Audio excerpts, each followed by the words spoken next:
ठरलं तर मग या मालिकेच्या आजच्या भागाचे अपडेट जाणून घेऊया आपल्या आजच्या या व्हिडिओमध्ये. तर आता आपण इथे पाहतोय की पूर्णाजी विमलला हाका मारत आलेली असते. विमल, ए विमल.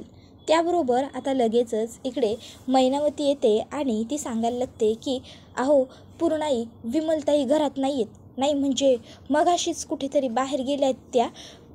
तुम्हाला सांगा ना, काही हवं आहे का, मी देते की. त्यावर ती नको म्हणत जात असते. मैना म्हणते अहो पूर्णाई, असं काय करता, माफी मागतोय ना आम्ही. त्याबरोबर सदाशिवसुद्धा पुढे सरसावतो आणि म्हणत असतो पूर्णाई, अहो आमची चूक झाली, आमसने मान्य आहे, पर म्हणून आमसने एवढी मोठी शिक्षा देऊ नका की. अहो माफ करा की आम्हाला, तुम्ही आमच्याशी बोलला नाही तर आम्हाला नाही आवडणार. त्याबरोबर लगेचच इकडे आता ही सुद्धा नाटक करायला लागते की हो पूर्णाई, अहो माफ करा की, तुमच्याशिवाय मग आम्हाला हाय कोण, माफ करा की पूर्णाई. त्याबरोबर मग आता मैना म्हणते पूर्णाई बोला की काहीतरी. पूर्णाई ठीक आहे म्हणतात. त्यावर लगेचच आता मैना म्हणते नाही नाही, असं नाही फकस्त. ठीक आहे बोलून कसं चालेल, मी एक काम करू का, तुमच्यासाठी मस्त जास्त साखरेची कॉफी बनवू का, तुम्हाला आवडते ना जास्त साखरेची कॉफी. हां, मी बनवून आणते तुमच्यासाठी छान जास्त साखरेची कॉफी, चालते. त्याबरोबर ती नको म्हणत असते. मग ती म्हणते जर तुम्ही कॉफी नको म्हणाला तर मला माझं मन खात राहील. आता मैनाने असं म्हटल्यावर पूर्णाजी ठीक आहे म्हणते. मग आता मैना कॉफी बनवायला जाते आणि कॉफी बनवताना ती त्याच्यामध्ये गुंगीचं औषधसुद्धा टाकते आणि मग पूर्णाजीला ती कॉफी आणून दिली जाते. पूर्णाजी कॉफी घेते आणि मग आता प्यायला सुरुवात करते. कॉफी पीत असतानाच पूर्णाजीला गुंगी यायला लागते. तर इकडे लगेचच मैना विचारते कशी झाली आहे कॉफी पूर्णाजी. त्यावर पूर्णाजी सांगते नाही काय ना, मला विमल, कल्पना आणि सायली तिघीही जास्त साखरेची कॉफी पिऊच देत नाही, त्यामुळे मला नाही म्हणजे एवढं, पण ठीक आहे छान झाली आहे कॉफी. बरं, आता मी कॉफी एवढी प्यायले तर माझ्या खोलीत जाऊन जरा वेळ बसते. विमल आली की थेट तिला माझ्या खोलीमध्येच पाठवा, कळलं.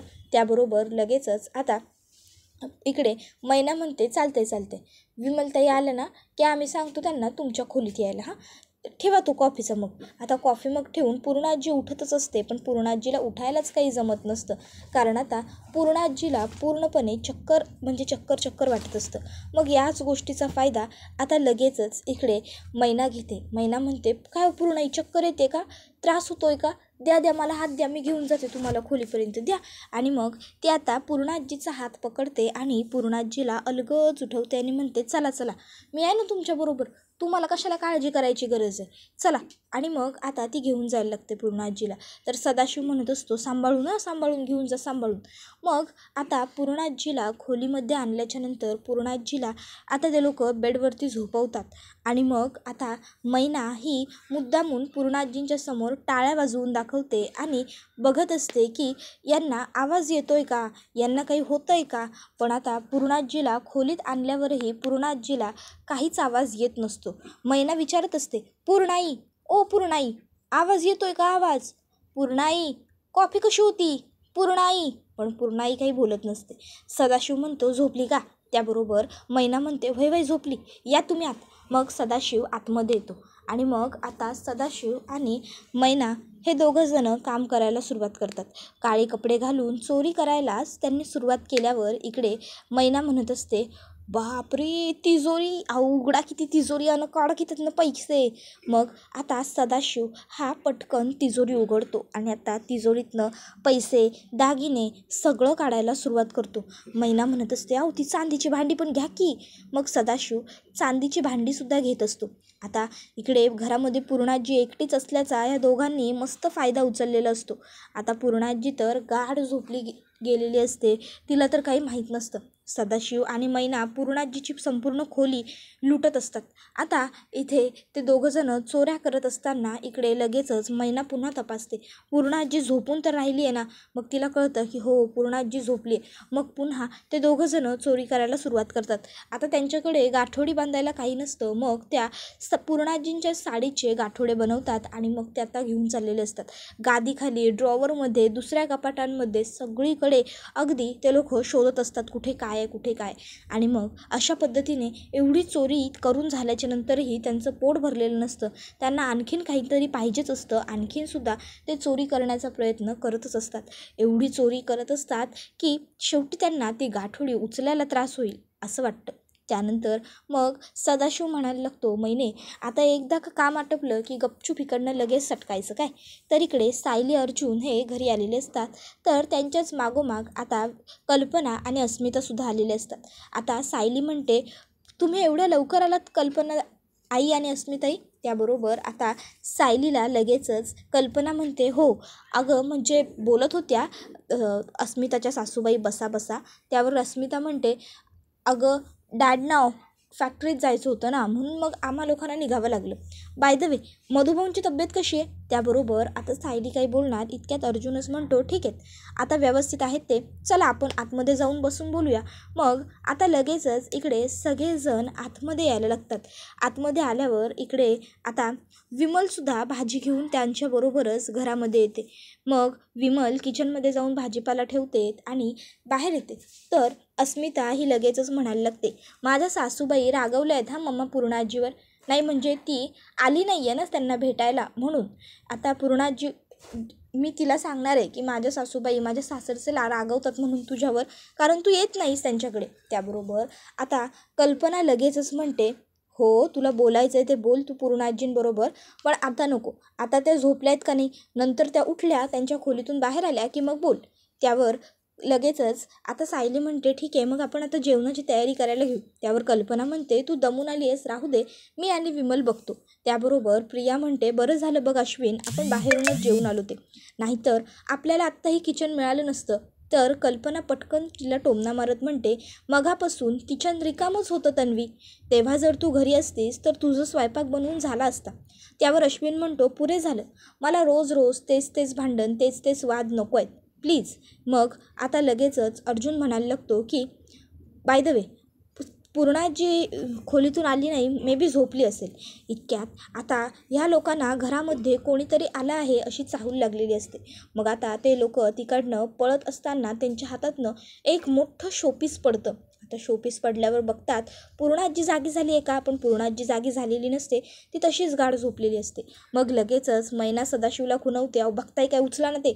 मग सदाशिव ते शोपीस उचलून ठेवतो आणि त्यानंतर मग आता लगेचच पळापळ सुरू झालेली असते. आता पळापळ सुरू झालेली असताना आता लगेचच सायली हिची नजर त्या चोरांवरती पडते. त्याबरोबर ती जोरात ओरडते, चोर चोर चोर. मग हातातलं सगळं सामान सगळे खाली ठेवतात आणि पटापट बाहेर येतात. आता अर्जुन सायली आणि अश्विन हे तिघंजणं त्यांना पकडायला पुढे सरसावतात. आता ते दोघंजणं एवढे म्हातारे असूनसुद्धा सायली अर्जुन आणि अश्विन तिघांबरोबर झटत असतात, तिघांपासून पळण्याचा प्रयत्न करत असतात. पण शेवटी मग अर्जुन आणि अश्विन कोंडी करतात चांगली सदाशिवची आणि सदाशिवला बरोबर तावडीत पकडतात. तर दुसरीकडे सायली ही सुद्धा मैनाला पकडते आणि मग आता इकडे पकडल्याबरोबर सायली ही तिच्या हातातलं तिचं जे मास्क असतं ते खेचण्याचा प्रयत्न करत असते आणि तिने चेहऱ्यालाही जे लावलेलं असतं तेही खेचण्याचा प्रयत्न करते. आणि सगळ्यात पहिलं म्हणजे तिच्या हातात जे गाठोडं असतं ते गाठोडं हिसकावून घेते. त्यानंतर आता मग अर्जुन आणि अश्विन हे दोघंसुद्धा पकडतात सदाशिवला आणि मग अश्विन पहिलं त्याच्या हातातलं गाठोडं खेचतो. तर सायली इकडे आता मैनावतीचं मास्क काढते. आता मैनावती आणि सदाशिवला बघून घरातल्या सगळ्यांनाच खूप मोठा धक्का बसतो. तर आता सदाशिव आणि मैना हे दोघंजणं मात्र पूर्णपणे घाबरून गेलेले असतात. त्याबरोबर अश्विन हा त्या गाठोड्यांमध्ये काय आहे हे बघण्यासाठी पहिली गाठोडी उघडतो. तर गाठोड्यांमध्ये सगळे दागिने सगळी कॅश एवढं सगळं असतं. अश्विन म्हणतो, हे बघा. त्याबरोबर आता सगळ्यांनाच खूप मोठा आश्चर्याचा धक्का बसतो.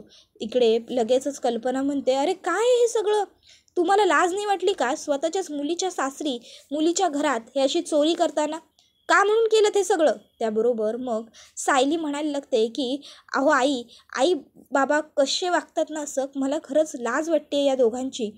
बाबा सॉरी, बाबा शब्द तुमच्यासाठी उच्चारला, मुळात तुम्ही ना बाबा म्हणण्याच्या लायकच राहिलेले नाही आहात. आईवडील हे कधी असे असतात का. अहो लाज नाही वाटली तुम्हाला माझ्याच घरात चोरी करताना. आईबाप म्हणजे लेकराला लागलं खरचटलं तर त्याचा त्यांना त्रास होणार आहे. जर आपल्या लेकरांचं पोट भरलं तर त्यांचं पोट भरणार आहे. त्याबरोबर मैना म्हणायला लागते, ए सायली अगं असं नको बोलू, आम्हीच तुझे आई बाबा आहोत. अगं हो अगं आम्ही चुकलो, पण म्हणून आमच्याशी नातं नको गं पुरी तोडू. त्याबरोबर सायली म्हणत असते, गप्प बसा, अजून किती नाटक करणार आहात खोटं. बास, तुम्ही एवढंच लक्षात ठेवा की तुम्हाला पोलिसांना पोलिसात देत नाही आहोत ना, हेच तुमचं नशीब, असं आता अर्जुन त्या दोघांनाही सांगतो आणि म्हणत असतो, पुरे करा आता आता तुम्ही लोकांनी लवकरात लवकर इकडनं चालतं व्हायचं आणि चोरी करत नव्हतात म्हणताय, मग हे सगळं काय आहे, हे सगळं कशासाठी घेतलं आहे? त्याबरोबर इकडे प्रियासुद्धा म्हणायला लागते, नाही मी आधीच म्हटलं होतं की हे सगळे म्हणजे विश्वासाच्या लायक वाटत नाहीत. हे हिच्या बहिणीसुद्धा आल्या होत्या तेव्हा मी म्हटलं होतं, आणि हे आईबाबा तर मी आधीच म्हटलं होतं यांना घराबाहेर काढा, पण तेव्हा माझं ऐकलं नाही. माझं ऐकलं असतं तर ही वेळ आली नसती. त्यावर कल्पना म्हणायला लागते की का वागलात तुम्ही लोक हे असं? तर लगेचच अस्मितासुद्धा म्हणत असते, हो ना, किती विचित्र वाईट आहे हे सगळं. त्यावर सायली लगेच म्हणायला लागते की याच्यापेक्षाही वाईट वागू शकतात ही लोक. हो ना, बोला. तुम्ही या घरामध्ये आल्यापासून मी तुम्हाला बघते, तुमचा डोळा फक्त आणि फक्त सुभेदारांच्या प्रॉपर्टीवरती, सुभेदारांच्या पैशावरती होता. आता एक शब्दही खोटं बोलायचं नाही, या सगळं खरं बोलायचं. त्याबरोबर ते दोघं गप्प असतात, त्यांचं तोंड काही उघडत नसतं. सायली म्हणते, आता तुमचं तोंड उघडत का नाही आहे? तशी अस्मिता म्हणते, आता कसं उघडणार तोंड? तू त्यांना तंबी दिली आहेस ना खोटं बोलायचं नाही म्हणून, मग काय करणार? त्याबरोबर सायली म्हणत असते, एरवी तर तुमच्याकडे सगळ्या प्रश्नांची उत्तरं तयार असतात. सॉरी, एरवी तुमच्याकडे सगळ्या प्रश्नांची खोटी उत्तरं तयार असतात, बरोबर ना? त्याबरोबर मग अश्विन म्हणायला लागतो, मला आधीपासूनच यांच्यावर डाऊट होता. मला वाटतच होतं ही माणसं फ्रॉड आहेत, खोटारडी आहेत. मी सांगत होतो, पहिल्या वेळी यांनी जेव्हा हाताला जखम झाल्याचं नाटक करून पैसे उकळण्याचा प्रयत्न केला तेव्हाच मी सगळ्यांना आरसे दाखवत होतो, पण नाही, तेव्हा तर कोणाला माझ्यावर विश्वास ठेवायचाच नव्हता. तेव्हा सगळ्यांना हेच वाटत होतं की मीच चुकीचं आहे. त्याबरोबर आता सायली म्हणते, नाही अश्विन भाऊजी, नाही, तुम्ही चुकीचे नव्हतात, तुम्ही बरोबर होतात. आम्हीच सगळे मूर्ख होतो, आम्ही सगळे चुकीचे होतो, तुम्ही बरोबर होतात, तुम्हीच यांना बरोबर ओळखलं होतं. त्यावर लगेचच आता कल्पना म्हणत असते, बघितलं का, बघा तुमच्या वागण्यामुळे, तुमच्या खोटारडेपणामुळे काय घडतंय ते. तुमच्याच स्वतःच्या सख्ख्या मुलीला तुमच्याबद्दल हे असं काहीतरी अभद्र बोलावं लागतंय. किती वाईट आणि दुर्दैवी गोष्ट आहे ही, कळतीये का? त्याबरोबर सायली म्हणते, नाही आई, हे माझे आई बाबा नाही आहेत, हे माझे जन्मदाते नाही आहेत. त्याबरोबर आता हे ऐकून उपस्थित सगळ्यांनाच खूप मोठा धक्का बसतो. प्रियाला तर भीतीसुद्धा वाटते. तर लगेचच सायली सांगायला लागते की हो, मी जे म्हणते ते खरं आहे, हे माझे आई बाबा नाही आहेत. त्याबरोबर मग आता लगेचच सगळेजण विचारायला लागतात की हे कसं कळलं तुम्हाला, आणि म्हणजे काय? त्याबरोबर मग सायली ही सगळ्यांना सांगते असं म्हणतच असते. इतक्यात लगेच आता प्रियाची आई म्हणजेच मैनावती म्हणायला लागते, ए सायली, अगं असं नको गं बोलू, असं कशाला बोलते? अगं आम्हीच आहोत ना तुझे आई बाबा, असं बोललीस तर कसं व्हायचं? आम्हाला त्रास होईल ना. नको गं बाळा असं बोलू, तुझ्याशिवाय आमचं कोण आहे? नको गं, नको सोने, नको, आमचं चुकलं, आम्ही माफी मागतो, पण तरी पण असं बोलू नको गं. त्याबरोबर आता लगेचच अर्जुन म्हणत असतो, अरे कशाला माफी मागताय? जे नातं नाहीच आहे मुळात, त्या नात्याला का म्हणून आपण धरून ठेवायचं? तुम्हाला ना दोघांना पोलिसांच्या ताब्यात देत नाही आहोत, एवढंच तुमचं नशीब चांगलं, समजलं का? आणि खरं तर मी एक इतका हुशार वकील असतानाही माझ्या हातून ही अशी मूर्खपणाची चूक कशी काय होऊ शकते हे मला कळतच नाही आहे. मी आधीच सर्व गोष्टींवरती लक्ष द्यायला हवं होतं, पण मी मूर्खपणा केला. आणि मग आता तो सगळ्यांना सगळं सांगायला सुरुवात करतो की कशा पद्धतीने आता त्यांनी दोघांनी मैना आणि सदाशिवकडे सायली कशी हरवली, काय याची चौकशी केली, कसे सदाशिव आणि मैना प्रत्येक वेळी खोटं बोलले, कसा खोट्या मावशीचा फोन नंबर, पत्ता दिला, आणि तिथे गेल्यावर त्यांना कळलं की तिथे कोणी त्या नावाची बाई राहत नाही. मग ते लोक सदाशिव आणि मैनाच्या घरी गेले, तिथे त्यांनी शोधकार्य केलं, आणि तिथे शोधाशोध केल्याच्या नंतर मग त्या लोकांना एका डायरीमध्ये बबली आणि असा एक नंबर लिहिलेला सापडला बबली नावाने. मग ते त्या बाईपर्यंत पोहोचले. तिथे पोहोचल्यावर त्यांना असं कळलं की लहानपणी या मुलीला सदाशिव आणि मैनाने तिला विकलं होतं आणि ती त्या मुलीकडनं चोरीमारीची कामं करून घ्यायची. आता हे सगळं जेव्हा प्रिया ऐकते तेव्हा प्रियालासुद्धा खूप वाईट वाटतं, कारण कितीही काही झालं तरी हे सगळं तिचं बालपण आहे. मग ती म्हणते, शी, किती हॉरिएबल आहे हे सगळं, इव. त्याबरोबर लगेचच कल्पना म्हणत असते, बाप रे, काहीच वाटलं नाही का हो तुम्हाला हे एवढं सगळं खोटं वागताना आणि बोलताना? तर लगेच सायली म्हणायला लागते, आई अहो, वाटण्यासाठी मुळात काहीतरी असावं लागतं ना माणसामध्ये. हे खोटारडेच आहेत, निव्वळ खोटारडे, कळलं का तुम्हाला? यांना काही वाटणार वगैरे नाही आहे, लाज शरम लज्जा काही प्रकारच नाही आहे ना यांच्याकडे. जाऊ द्या, बोलणंसुद्धा आता यांच्याबद्दल चुकीचं वाटू लागलं आहे मला. आपण ना यांना काही बोलायलाच नको, आपण आता यांना घराबाहेर काढलं पाहिजे, ही एवढीच मला गोष्ट वाटते. त्याबरोबर ती म्हणत असते की अगं सायली, आम्हाला जावई बापूंनी सांगितलं की आम्ही तुझे आई बाबा आहोत म्हणून, आम्ही तर तुलाच आमची मुलगी मानत होतो, आम्हाला यातलं काही बी ठाऊक नव्हतं बघ. त्यावर सायली म्हणते, हो तुम्ही मला तुमची मुलगी मानत होतात, आई वडील समजत होतात ना तुम्ही स्वतःला माझे, मग चोरी कशी काय केली माझ्याच घरात? अहो ज्यांनी तुम्हाला या घरात आसरा दिला, बाहेरून घेऊन आले, तुमची काळजी घेतली, तुमच्यावर प्रेम केलं, त्यांच्याबरोबरच हे असं वागलात. म्हणताय ना की मला मुलगी मानत होतात म्हणून, मग स्वतःच्याच मुलीच्या घरात ही अशी चोरीमारी करताना तुम्हाला लाज नाही वाटली का? बोला ना, आता का गप्प राहिलाय? त्याबरोबर मग आता मैना म्हणायला लागते, सायले अगं ते. त्याबरोबर सायली म्हणते, काय बोला आहे उत्तर? त्याबरोबर सदाशिव म्हणतो, हॅलो ऐक, आम्हाला यांनीच आणलं होतं, आम्हाला उगाच दोष नाही द्यायचा, तू उगाच काय पण बोलशील आणि आम्ही ऐकून घेणार असं नाही होणार. हां, आम्हाला तुझ्या नवऱ्यानं आणलं, जावई बापूंनीच सांगितलं होतं की म्हणजे आम्ही तुझे आई बाबा आहोत. त्यावर सायली म्हणते, हो चुकलंच ते त्यांचं, चूक झाली त्यांच्याकडून. त्यावर लगेचच अर्जुन म्हणतो की हो ना, खरंच चुकलं माझं, मी ना माझ्या बायकोवर प्रेम करणारा एक नवरा आहे, मला माझ्या बायकोच्या डोळ्यातलं दुःख, तिच्या डोळ्यातले अश्रू बघवत नव्हते, तिला तिच्या आईवडिलांना भेटण्याची आशा लागून राहिली होती, म्हणून मी शोध घेत गेलो आणि शोध जसा मी पुढे घेत गेलो, मला तुम्हा दोघांबद्दल माहिती मिळाली, मग मी तुम्हा दोघांना माझ्या घरी घेऊन आलो. पण मी ह्या गोष्टींचा विचारच नाही केला की एकदा मी पूर्वखात्री करून घ्यावी, जर मी ते केलं असतं ना तर कदाचित हे सगळं घडलंच नसतं. त्यावर सायली म्हणत असते, ते काही नाही, बाद झाला आता आपण ना या लोकांना आपल्या घरामध्ये ठेवून घ्यायचंच नाही आहे, आपण जी चूक केली होती ना दोघांनीही, ती चूक आता आपण सुधारायची, आपण यांना घराबाहेर काढून टाकायचं ताबडतोब.